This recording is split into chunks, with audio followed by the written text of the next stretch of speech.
अस्सलाम वालेकुम and welcome to view zone. तो जैसे कि हमने पिछले लेक्चर्स में 1 to 6 तक कवर किए हैं और 6 में आई थिंक हमने नॉर्मलाइजेशन का पढ़ा है और लेक्चर नंबर 7 में हमारे पास स्टार्ट हो रहा है डी नॉर्मलाइजेशन। तो फर्स्ट ऑफ ऑल यहाँ पर कुछ एमसीक्यूज हैं जो आपने कवर करने हैं। फर्स्ट ऑफ ऑल ये जितने भी येलो हाईलाइटेड हैं इसको आपने वीडियो पॉज करके मस्ट रीड कर लेना है। जिसे pure normalised design is a good starting point for a data model and it is a rule of thumb in DBMS et cetera. ये जितने भी येलो हाईलाइटेड हैं। Then next हमारे पास ये MCQs आ रहा है। Denormalization doesn't mean that anything and everything goes, and it is the process of selectively transforming normalized relation into unnormalized physical record specifications with the aim of reducing query processing time. तो यहाँ पर ये जो है yellow highlighted है ये आपके MCQs हैं। नेक्स्ट है why denormalization in DSS।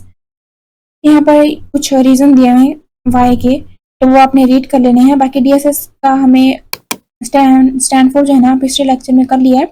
And यहाँ पर ये है a fully normalized DSS contain 8 tables with about 50,000 rows each. Another partially normalized DSS has 4 tables with roughly 25,000 rows in each. ये दोनों जो आप है ना ये MCQs आपने मस्ट करने हैं। ये आपको मिड के लिए इम्पोर्टेंट है, मतलब पूछते हैं। नेक्स्ट है denormalization specifically improves performance by either reducing the number of tables, reducing the number of join required and reducing the number of rows। मतलब यहाँ से कुछ भी करके ये जो है ना परफॉर्मेंस इंप्रूव करता है denormalization। नेक्स्ट है the higher level of normalization the greater will be the number of table। The greater the number of tables in the DSS the more joins are necessary for data manipulation। Join slows performance especially for very large table of large मतलब कि data extractions के लिए denormalization reduce the number of tables, ये हमने ऊपर भी पढ़ा है।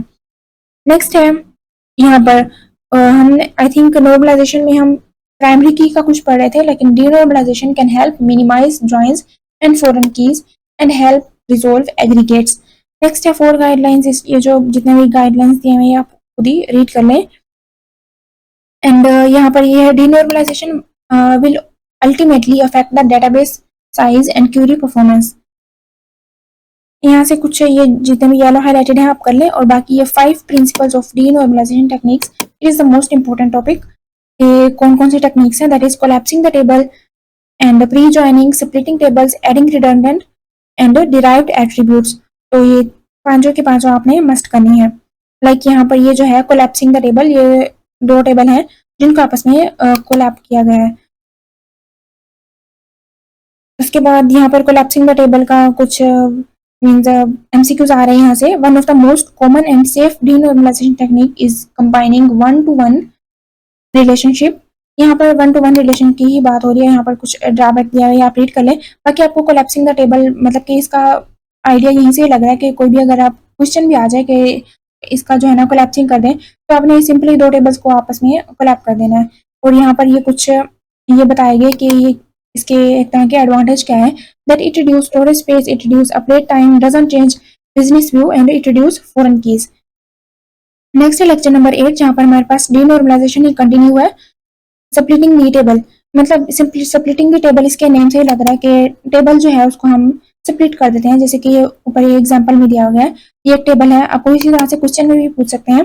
टेबल दिया हुआ होगा और आपने क्या करना है, अगर आपको बोला गया होगा कि वर्टिकली स्प्लिट करें तो इस तरह से आपने जो है ना स्प्लिट करना है टेबल को। और अगर आपको बोला जाए कि हॉरिजॉन्टल में कर दो तो आपने इस जो है ना वे में हॉरिजॉन्टल स्प्लिटिंग कर देनी है। और फर्दर आपको हॉरिजॉन्टल स्प्लिटिंग द टेबल्स, यहाँ से अगर कोई MCQs पूछा जाए तो ये येलो हाईलाइटेड है, यहाँ से आपको MCQ आने चाहिए। उसके बाद नेक्स्ट है एडवांटेजेस, इसको आप खुद ही रीड कर ले। बस यहाँ पर मेरा मकसद आपको स्प्लिटिंग द टेबल्स इसका कॉन्सेप्ट देना था। नेक्स्ट है ये प्री जॉइनिंग, जैसे ये 2 टेबल्स आपको नॉर्मलाइज्ड के दिए हुए हैं। अब आपने इसको डीनॉर्मलाइज करना है with the technique of pre joining. तो आपने सिंपली इसको ज्वाइन करा देना है। मतलब यहाँ पर आपने एक तरह की इसका भी ध्यान करना है। लाइक सबसे पहले क्या एक सेंस कॉमन सेंस होती है, लाइक सबसे पहले आईडीज आनी चाहिए, उसके बाद date, then person, item ID, ये सब कुछ आपको एक तरह का मतलब इसका कुछ मतलब है नहीं। बस आपने सिंपली वैसे ज्वाइन कर देंगे तो इट इज ओके, लेकिन फिर भी एक जो है ना प्रॉपर वे में करेंगे तो ये जो है ना ज़्यादा बेटर रहेगा। देन नेक्स्ट है एडिंग रिडंडेंट कॉलम्स। मतलब कि अगर हमें कुछ रिटर्न कोई और कॉलम्स हमें टेबल में ऐड करने हुए तो हम किस तरह से करेंगे, जहाँ पर उसकी प्रॉपर प्लेस बन रही होगी उस तरह से जो है ना हम कॉलम्स को ऐड कर सकते हैं। नेक्स्ट है रिडंडेंट कॉलम सरप्राइज, ये डिराइव एट्रीब्यूट्स, इसके ऑब्जेक्टिव क्या है, ease of use for decision support applications, fast response to predefined user queries, customize data for particular target audience. Derive attributes ये सबको जो है ना आप एक बार रीड कर लें। बाकी डिराइव एट्रीब्यूट्स यहाँ पर ऐड किए गए हैं, that it is calculated once and used frequently. Next है लेक्चर नंबर 9, जहाँ पर अगेन वही डीनॉर्मलाइजेशन ही कंटिन्यू है।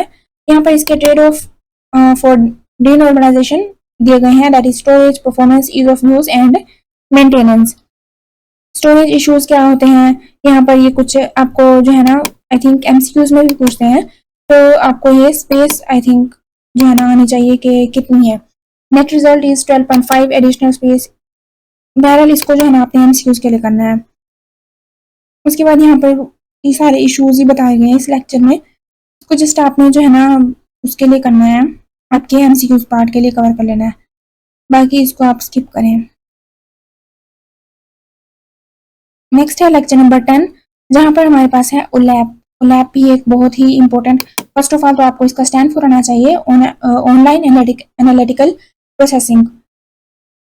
It is an analytical processing instead of transaction processing. It is not a physical database design or implementation technique, but it is a framework. तो ये जितने भी yellow highlighted है ना ये बहुत ही इंपॉर्टेंट है, यहाँ से कोई भी एमसीक्यूज आपको मिड टर्म में पूछ सकते हैं, तो ये आपने वीडियो पॉज करके एक बार रीड जरूर कर लेना है। Like a data warehouse implementation without an OLAP tool is merely unthinkable. Data warehouse and an online analytical processing like OLAP are essential element for decision support. Decision supports are very different from MIS system, management information system I think था इसका MIS stand for। तो ये जितना भी yellow highlighted है इसको आपने must करना है for your MCQs part. Next है ये एनालिसिस ऑफ लास्ट एग्जांपल, ये कुछ ऊपर एग्जांपल जो दी गई है इसको हम डिस्कस नहीं करते, खैर इसको बस आपने रीड कर लेना है, दैट इट इज एड होक, interactive and iterative etcetera, and analysis is directional, that is the important for MCQs. ये डायरेक्शनल कौन सी हो सकती है, इट में भी drill down, roll up and drill across. उसके बाद चैलेंजेस और स्किप इट। नेक्स्ट है ओलैप फैक्ट्स एंड डायमेंशन, ये बहुत ही इंपॉर्टेंट है आपके एमसीक्यूज पार्ट के लिए, या आपको क्वेश्चन भी आ सकता है लॉन्ग में या शॉर्ट में कि फैक्ट कौन से हैं या डायमेंशन कौन सी है। तो आपको पता हो कि जो क्वांटिटेटिव वैल्यूज हैं that is the fact, and जो डिस्क्रिप्टिव कैटेगरीज आती हैं वो होती हैं डायमेंशन। जैसे कि यहाँ पर कुछ दिए भी गए हैं fact, that is unit sold या फिर सेल्स, जितने भी यूनिट्स आपको दिए गए हैं ये हैं फैक्ट। जबकि डायमेंशन में आपके पास है time, geography, product etcetera.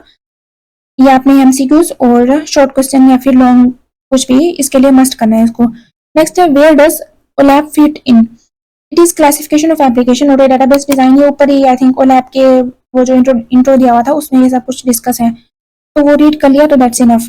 Next है ओएलटीपी वर्सेस ओलैप, ये बहुत ही इंपॉर्टेंट पार्ट है आपके एमसीक्यूज, आपका लॉन्ग क्वेश्चन, उस लिहाज से आपको जो है ना ये टेबल आना चाहिए, डिफरेंस बिटवीन ओएलटीपी एंड ओलैप। नेक्स्ट है ओलैप एफएसएमआई, सबसे पहले आपको पता हो कि ये स्टैंड फॉर क्या है, fast analysis, shared, multi dimensional and information. Further आप इनकी ये डिस्क्रिप्शन रीड करना चाहें that's up to you. Next lecture number 11 हम नेक्स्ट वीडियो से स्टार्ट करेंगे, तो मिलते हैं नेक्स्ट लेक्चर में। अल्लाह हाफिज।